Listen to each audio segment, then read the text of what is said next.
Hi guys, I'm Anne and welcome to Chronically Beautiful, where we are trying to live our best life even though we probably don't feel like it. And I have really kind of nothing to offer you in this video, but I just wanted to just do a little bit of a check-in.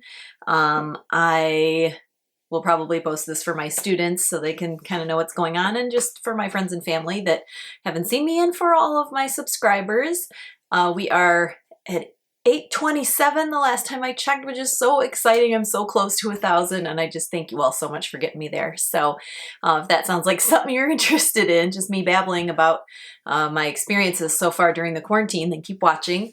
And before you do, if you haven't already done so, please hit that subscribe button. And if you ring the bell, you'll be notified of all my future uploads.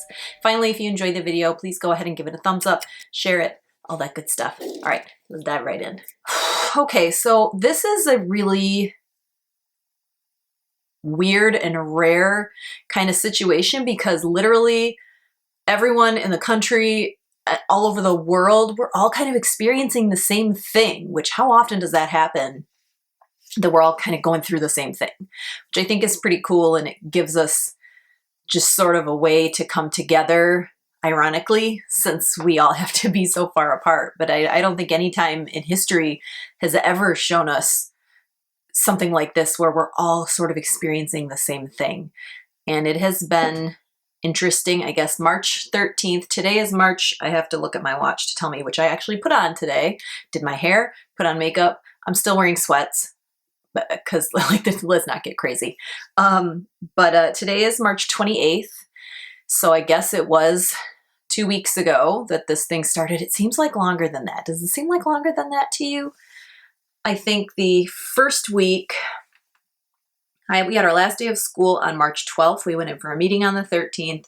And then that first week, I don't know about you, but I suffer from depression. It's something that I've, just touched on a couple of times here on my channel, but I do suffer from depression. I take medication for it. And I feel like that first week I was really low. I was struggling so much. I missed my students so much.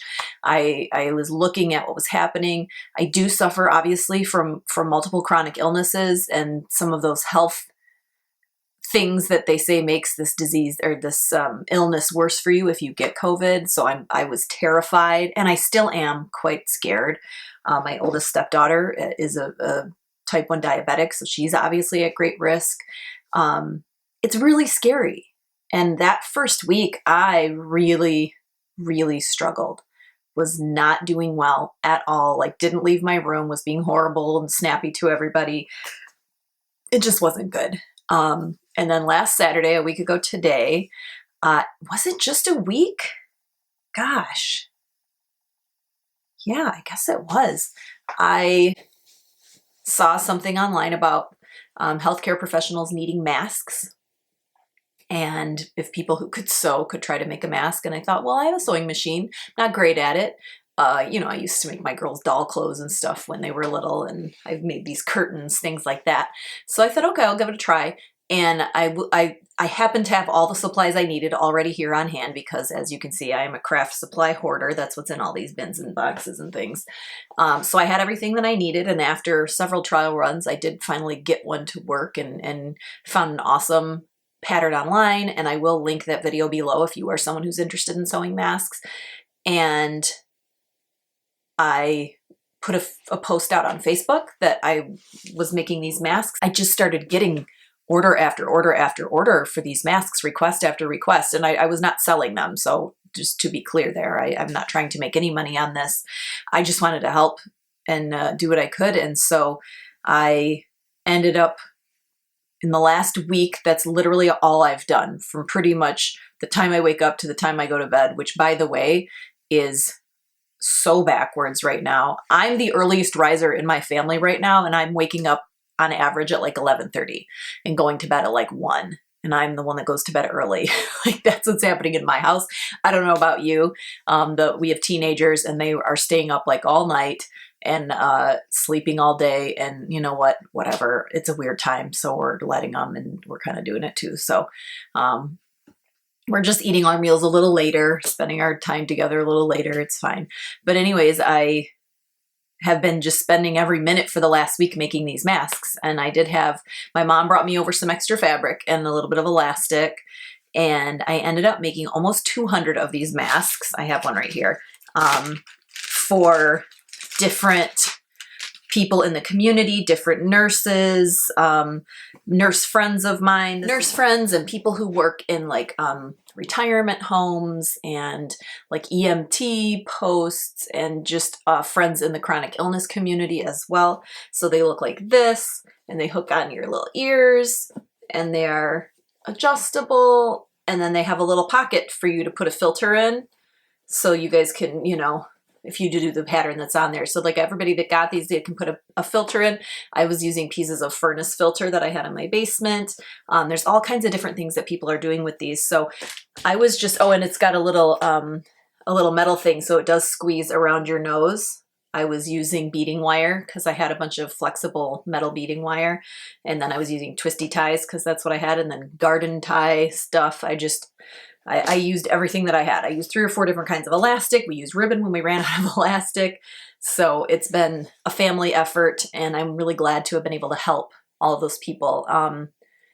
Like I said, I was going into a pretty deep depression, and doing this helped so much. And it's just so important. If you are someone out there that is feeling down, what can you do to help somebody else? My whole life at work revolves around being there for others and doing things for others and helping and teaching, and not having that, just having it abruptly taken from me for God knows how long, really, really got me down. And I think a lot of us might be feeling that way. I mean, everybody likes having a break from work, but if your job is your purpose in life, which is how I feel about mine, this can be so, so difficult for you. And you have to find that purpose another way.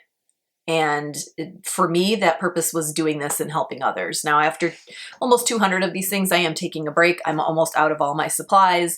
I've gone through 3 sewing machines. Luckily, neighbors and friends have had some to loan me after I broke mine. It's been an adventure. One of the kiddos has been helping me. All the kids have been in and out and done different things to help with the production of these things. And we have a little system. We set them out in a bag on the porch. People have given us donations for supplies, but I also had so many supplies already on hand. And then the other supplies I got were donated. We decided to give that money to charity. And yesterday we had the most fun. We watched President Trump's press conference thing at 6 o'clock. And every time he said very, great, incredible, or tremendous, we counted it on one of those little clickers.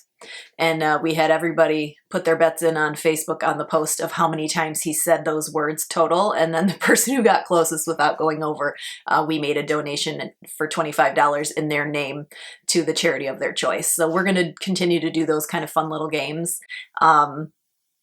Just something fun you might want to try with your friends if you're getting tired of put the 12th picture from your camera roll on your, feed, all those little posts, all the little quizzes, all the little that stuff. We had a lot of fun with that. And we had within minutes, we had 100 people commenting and just having the best time with it. And the total, by the way, was 141 times that he said very great, tremendous, and incredible. Next time we're going to be adding brilliant and many. So we're going to do that. So with some of that donation money, we are going to be having a giveaway, my first giveaway, and I'm going to have 2 winners, and each of those 2 people is going to get to choose any charity that they like, and I will donate $25 in your name to those 2 charities. So all of the details for the giveaway will be down below. I'm going to be using a service that's going to sort of help me out with it, but some of the ways that you can do entries, and there's different things you can do. You can enter every day. You can follow me on Instagram, you can subscribe on YouTube, you can watch a YouTube video, and you can do those things multiple times. There's all kinds of different things that you can do. So all of the details will be in the description box below for my very first giveaway. And I'm so excited that it's giving away to a charity. I know that it's not anything in your little hands, but it's just something that is really important to me. So yay. Cool. All right. Don't forget to enter and share this everywhere. That's just kind of some of the stuff that I'm doing. My daily schedule for the last week has been get up, you know, put stretchy pants on, eat breakfast, make masks. I've watched the entire Twilight series. I've watched the entire Lord of the Rings series. I watched National Treasure, School of Rock. Oh, this amazing mini series that came out. It was on TV many years ago, like years and years and years ago, like probably 20 years ago, called True Women. Oh my goodness. It has Annabeth Gish and Angelina Jolie, and it takes place like during the Civil War. Oh, fabulous. Watch the entire series of Jamestown on Amazon, which is fantastic and devastating that it only has 3 seasons. I've watched almost all of Parks and Rec. I've just got stuff going in the background while I sew every day. I've been trying to keep in touch with my students. Haven't done too much in terms of curriculum. Just been trying to give it a wait and see. I also know that they're being inundated with stuff from all of their core classes, and I don't want them to feel stressed out about having just one more thing to do. So we've got a music theory online tournament that's happening right now, and I'm going to be posting some materials next week. I'm also kind of waiting to see what's going to happen. We have no idea what's going to happen here. It's feeling to me like we probably won't be going back to school, and that, is so devastating. I mean, I don't know for sure, obviously, because who am I? But it just kind of seems like that would be the safe thing to do. But we've got our major dinner theater that's gonna have to get canceled, our spring concert. I mean, just the thought of graduation, these poor seniors, all these kids, this is just unprecedented. So I hope that everybody is just doing whatever they can during this time to just live your best life, even though you don't feel like it. And even though you have to do it within the confines of your home or your yard. I've been trying to go on walks almost every day. My dog, Bernie, she's our school therapy dog, and she is struggling too. She has never gone more than a week without seeing my students ever in her entire life, because in the summer we're there every week too. So it's been really hard on her. So I'm trying to get her out, take her for walks, and drove to the Metro Park last week. I mean, we're trying to do things. We got our bikes tuned up today, but it's cold and rainy and crappy here in Michigan. So that just makes it so much worse. And I know we're all just kind of in the same boat. But we are staying home, and I really, really hope that you are staying home too. I have a chronic illness. I have a daughter with chronic illness. I have a father who is a lung cancer survivor that only has half a lung and heart disease. I myself have hypertension. I have several family members who are quite elderly and all suffer from underlying health conditions. I am doing my part to make it so that none of us get sick. I am so worried about my family getting sick and about myself that we're really trying hard to just stay home. It's a lot.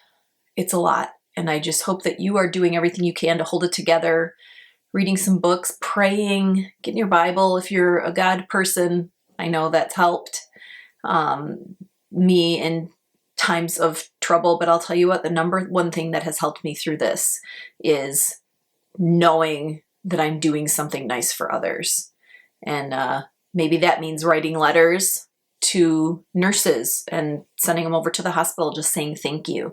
Maybe that means drawing pictures for people at an elderly community. Maybe it means making funny videos and sending them to your grandparents or to your kids. I mean, there are so many things we can be doing for others right now that I really think that can help us get through this. If you go through this entire thing really only concerned about yourself and thinking about yourself, I think it's going to be a lot harder on you than it is on people that are thinking beyond themselves. Because we as humans aren't meant to just be concerned about ourselves. And it's a lot harder when we are confined to our homes. We can't get out there and help in the ways that we usually would. So that's just kind of an update on what's happening here. I have not really been doing a lot of cooking. I haven't been doing a lot of cleaning, except for my few times a day going around and sanitizing all the surfaces. Like, it's a cluttery mess all over the house because I've been here chained to my sewing machine. But, we have to do what we have to do. I hope that everybody is getting some good time to relax and spending some amazing family time together. I am just so glad to have all of you in my life, and I will keep making and posting videos. I have a few more dance videos to post, and if you haven't seen them, I have some quarantine dance lessons posted in my health and wellness playlist, and They're just fun. They're just little bite-sized lessons, just, you know, to give you something to do. PE credit for all those homeschooling parents out there. So, all right, you guys, I have babbled long enough. I hope that you are all well and safe and healthy and just living your best life through this thing. We're all in this together. Hashtag stay home. And if you can't, thank you for your service out in the world. All right, you guys, keep coming back. Take care of you.